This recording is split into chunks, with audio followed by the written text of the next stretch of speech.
What's up, Cowboys Nation? It's your boy John G. And I wanted to do a video to kind of, I've been hearing a lot of the narrative that this is now Dak's team, now a Dak-led team and stuff like that.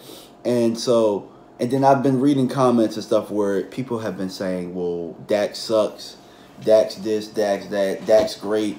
So what I wanted to do was look at the numbers myself and really determine. Like, I've already had a predetermined kind of notion on this anyway, but I wanted to actually look at the numbers because for the most part, the eye tests don't really lie.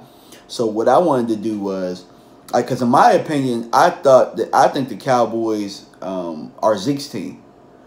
You know what I mean? And there's a case to be made about wins and losses when Sean Lee's in the lineup as well. But what I wanted to do was lay out an argument on whether or not this really is Dak Prescott's team. And feel free to go in the comments and chime in. So without any further ado, what I wanted to do was, the sample size for Dak Prescott and Zeke Elliott is between 2016 and 2017. Both came in at the same time.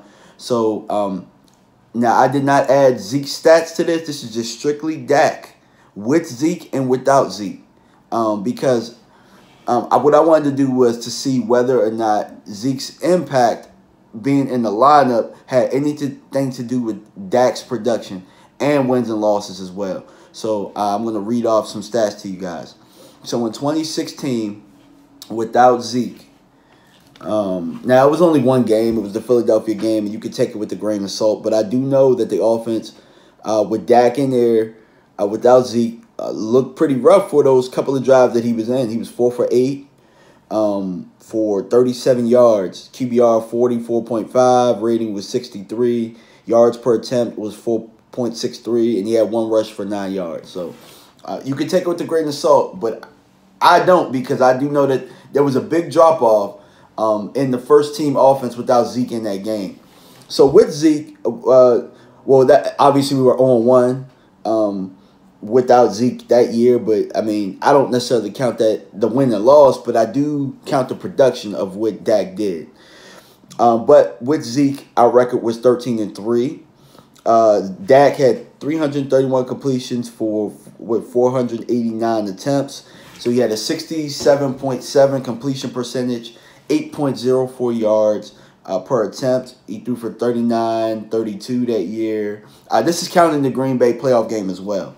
So he had 26 touchdowns and 5 interceptions. So the average QBR from each game was 80.96.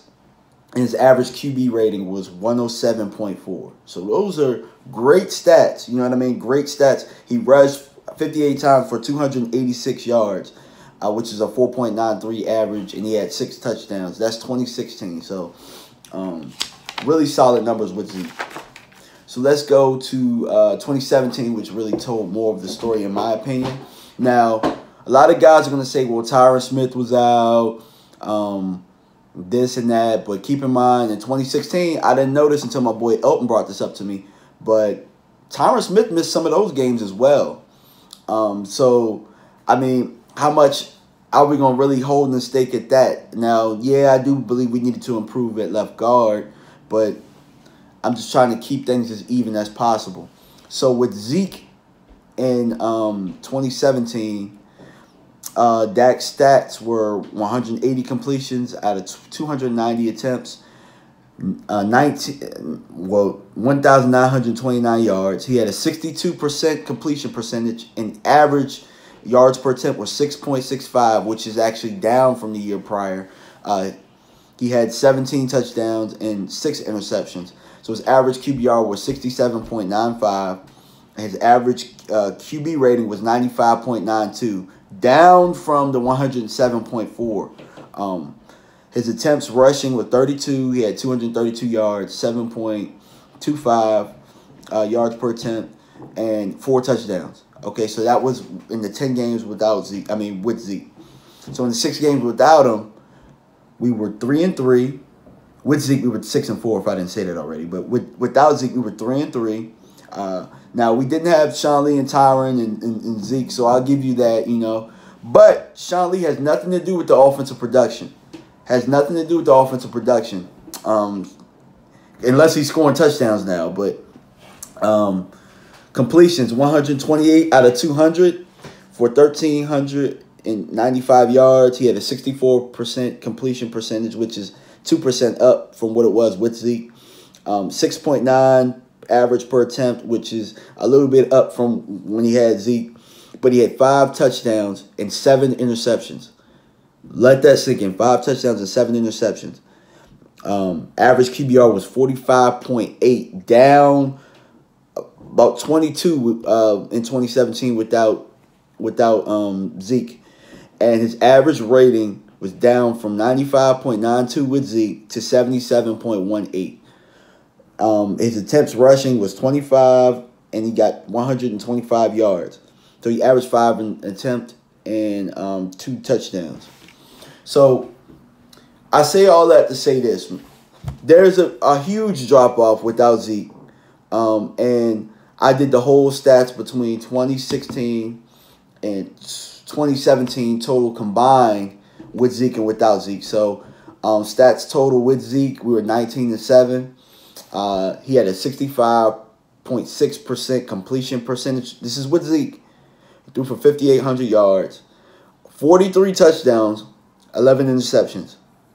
QBR 74.4. And you guys can check these stats if you want. If you think I'm BSing, go to ESPN.com, game by game. But this is what I have right here. I have a game by game breakdown. So his rating was 101.4 with Zeke. Average running 90 attempts, 518 yards for 5.76 yards per carry, and he had 10 touchdowns.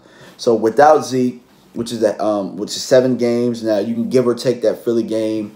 It could be 3-3 or 3-4, but this is what matters. He had 132 completions out of 208, which is a 63% completion percentage, which is down about 2%. He threw for 1,432 yards, 5 touchdowns, 7 interceptions, 6.88 yards per attempt, which is down from 7.5 without Zeke. QBR 45.15, which is down from 74.4 without Zeke.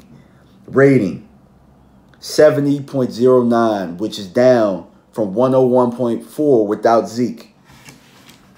Attempts 26 for 134, 5.15 per attempt, 2 touchdowns. So you guys get the narrative at this point, man. Stop saying it's Dak Prescott's team. This is Zeke Elliott. We go as far as Zeke Elliott takes us. And the sooner you fans realize that, the sooner you would take the pressure off of Dak Prescott at this point. Because in my opinion, when I look back at it, nobody's saying that if you're saying that it was Troy Aikman's teams with Emmitt Smith, you're doing yourself a real disservice. Because I can go back to when Emmitt held out and how we struggled for those 2 games without him. And that ultimately led to San Francisco. Now, they beat the Cowboys twice that year, but that led to San Francisco really having a hand in taking the #1 seed that year, which could have, changed the tides of things. But that's neither here nor there. We're going to talk about Dak and Zeke. Because, see, I know with the last 3 games of the year, and 2 of them we did have Zeke, we averaged 12.7 points per game. Our defense gave up 12.7 points per game. So, and it wasn't necessarily Zeke struggling as much as it was Dak. At this point, we have to look at what the team did this offseason, right? The team made it to the point where they went out and got receivers that are super route runners because apparently we need somebody so open that Dak can't miss them. And in the NFL, it's all about tight window throws and stuff like that. So, in my opinion, I think that some of us fans are coddling Dak Prescott. And it's really a make or break year this year because, we got a sample over the first 2 years, but the 3rd year is really what makes you. But I want to make it very comparable to a guy that we got out of here that we said was not good enough to play quarterback. And I'm going to compare that to the 2017 stats without Zeke. So Brandon Weeden, we said he wasn't good enough. 4 games was a good enough sample. So I'm going to compare that 4 games to Dak's 4 games without Zeke. And keep in mind, Alfred Morris, the reason I can do this is because Alfred Morris, compared to some people, had a higher yards per carry without Zeke. You know what I mean? They had a higher yards per carry. So if we're going to use that, I can use Brandon Weeden against Dak Prescott. So Brandon Weeden in those 4 games, when we called him the check down king, and I also remember saying, you know, we had a lot more going as to why we were losing those games than Brandon Weeden, but 71 out of 98 for 738 yards. So he had a 72.4 completion percentage. His average down the field was 7.53 yards per attempt, 2 touchdowns, 2 interceptions. His average QBR in those games was 53.825. His average rating was 102.5. So if we're going to use quarterback ratings, keep in mind Brandon Weeden was 102.5 in those 4 games. Now he had 9 rushes for 30 yards, 3.3 average, no touchdowns on the ground. But if I'm looking at completion percentage, it's higher than what Dak's was. If I'm looking at yards per average, higher than Dak was, but we call Brandon Weeden the check down king. Touchdowns to interceptions was kind of a wash. Dak had 5 to 7. Brandon had 2 to 2. So that's kind of a wash. And you know, the average QBR, Brandon Weeden was higher, 53.82 to 45.8. Average rating, Brandon Weeden 102 to 77. Keep in mind, you know, Brandon Weeden didn't necessarily have a breakout game during those 4 games.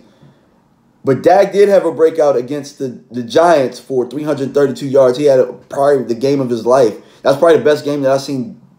It didn't start off that way, but it probably ended as one of the best games of Dak Prescott's career. So I say that all that to say this. Let's not get all up in the hype about this is Dak's team. Dak sucks. Dak's this, Dak's that. Because Dak has shown flashes of brilliance. He's also shown flashes of being an average quarterback. But one thing is for certain when I look at these numbers, when Zeke Elliott is on the field, the production is up. And there's no denying that at all. Now, you can go debunk it. You can go look at all the stats that you want.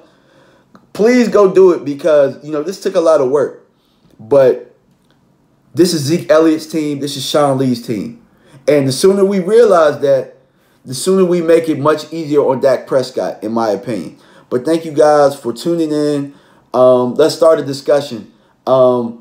Listen to the whole. I hope that you guys listen to the whole video, listen to the whole stats. I was going to do a big, you know, like great graphics and all of that, but you guys are smart enough to kind of hear numbers in here and go and do your own research. So without any further ado, I got to go, guys. I got to hurry up and get my son to school, but peace out, guys.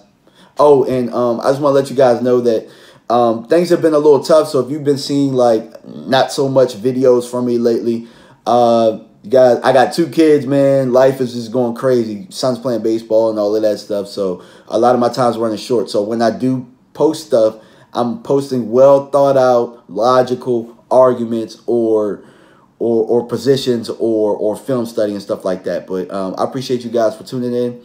Make sure you like, subscribe, hit that bell. All right, peace.